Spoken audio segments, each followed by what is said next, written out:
Are you thinking of retiring early?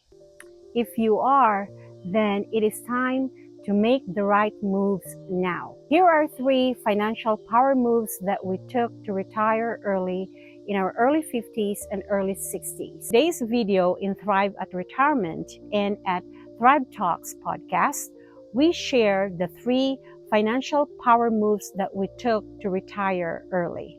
Hi, my name is Marby. Dan is not here today. He's out there in the golf course living his best retired life. But we are the Thrive at Retirement team. And here in our channel, we share real stories and conversations on retirement lifestyle, travel, and wellness. If you want to retire early, stick around because these moves are really simple, doable, and they work. These aren't complicated strategies or investment tricks. These are just practical and sensible money decisions that you can take right now to ensure your path to early retirement. So let us start with financial power moves number 1, paying off the student loans. Duh! If you have seen our first video, we talked about the most important questions that we ask ourselves that allowed us to retire early, and it is when. We didn't ask the why because we already know that there is no confusion as to why we should be retiring. It's very clear to us. I know that others are like, should I not? For us, that wasn't a problem. So we jumped immediately into asking when. And when we had that figured out, we jumped into the what. Student loan was the first debt that we had to eliminate or take care of. The truth is, and you know this too, student loans can block your path towards early retirement. Or it can even block your path towards marriage, towards engagement, towards a lot of things. Student loan is a chokehold. I know that paying off student loan is in your mind too if you have student loans currently.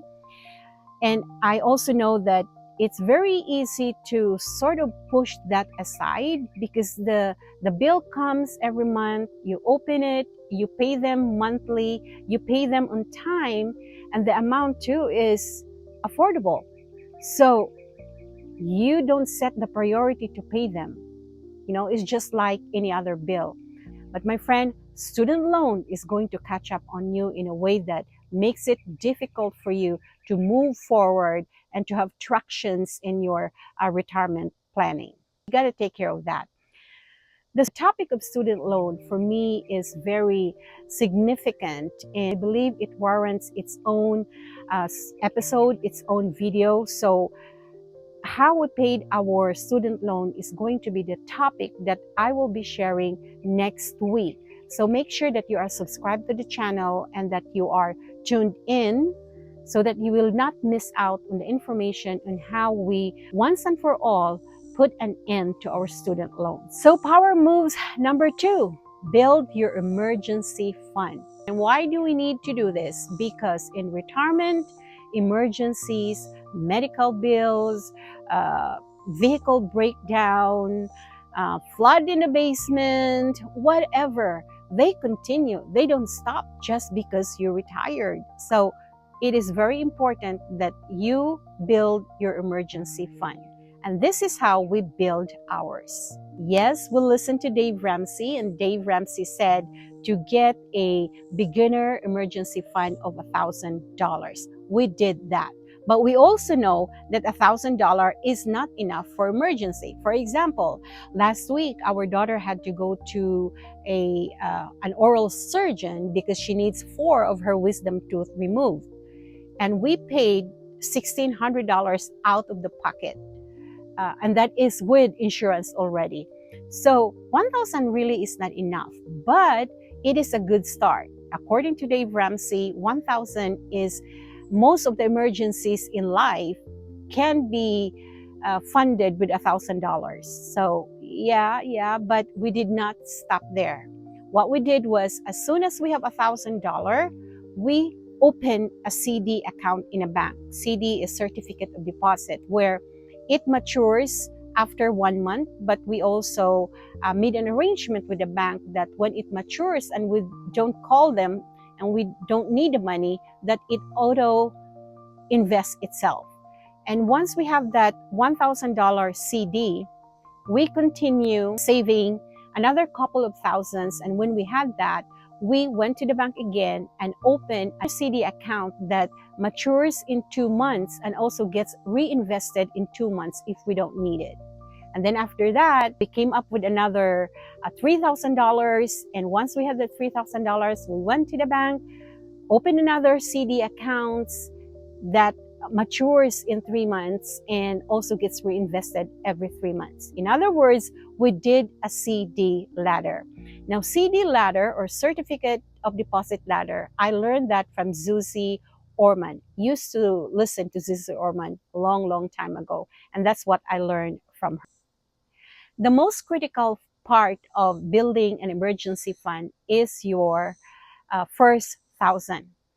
Just like a marathon, because it is a marathon, financial freedom, you cannot really achieve this overnight. So it is a process. But the most difficult part of building your emergency fund is that first thousand. But when you have that first thousand, you would feel good. You will feel a sense of accomplishment, and it gives you traction on that fund so that it will just keep on growing. And before you know it, you have your 3 to 6 months emergency fund or 6 to 12 months emergency fund, whichever you feel comfortable. Remember, it is an emergency fund. You don't fund your vacation for that, or you are short this month because of something. You just don't go there and cash out your emergency fund. Emergency funds are for true emergencies.